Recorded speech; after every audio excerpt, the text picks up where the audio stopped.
Guys, আবারও অনেক দিন পর একটা নতুন ভিডিও নিয়ে চলে এসেছি। আর এইদিকে আমাকে কেমন লাগছে অবশ্যই জানিও। আমি কিন্তু সেই দুর্গাপুজোর জামা আজকের পরলাম, আর আজকে যাচ্ছি আমাদের এখানে চণ্ডীমেলা বসেছে, তো সেখানে এইদিকে অনেকটাই ঠান্ডা পড়েছে, সেই কারণে নিজেকে প্যাক করেই বেরিয়েছি, কারণ স্টাইলের আগে নিজেকে বাঁচাতে হবে, এমনিই ঠান্ডা লেগেই আছে অলরেডি।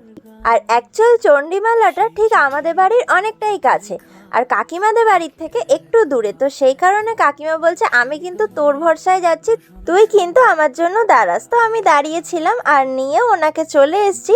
তারপর এখানে আজকে সবাই মিলেছিলাম, আমি ছিলাম, দিদি ছিল, কাকিমা ছিল, শুভদা ছিল আর দুষ্টুটা।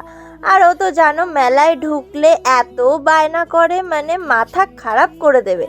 আর তারপরে একটু মিকি মাউসে চড়বে, আর জানো তো সব বাচ্চারাই এই এগুলো চড়তে পছন্দ করে, কেউ গাড়ি, কেউ মিকি মাউস। আর ও মিকি মাউস চড়ার জন্য প্রচণ্ড বায়না করছিল।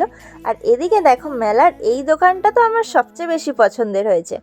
আর এইদিকে কানেরগুলো দেখো, আমার তো এই স্যাপগ্রিন কালারের কানেরটা জাস্ট মারাত্মক লেগেছিল।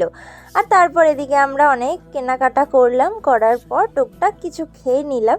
আর সবচেয়ে বড় কথা কি জানো তো, যখন ছোট ছিলাম তখনও আমি সুন্দর সুন্দর পুতুল প্রচণ্ড বেশি ভালোবাসতাম, আর এখনও এত বড় হয়ে গেছি তবুও মানে পুতুল দেখলেই আমার শুধু কিনতে ইচ্ছা করে। আমি জানি না, কিউট কিউট কোনো জিনিস দেখলেই আমার কিনতে ইচ্ছা করে।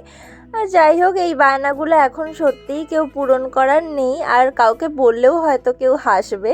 তো যাই হোক, আর এখন অনেকটাই রাত হয়ে গেছে, আর কাকিমাকে ছেড়ে দিয়ে এসেছিলাম বাসের কাছে, দেন হাঁটতে হাঁটতে চলে এসেছি স্কুটি যেখানে পার্ক করেছিলাম ওখানে।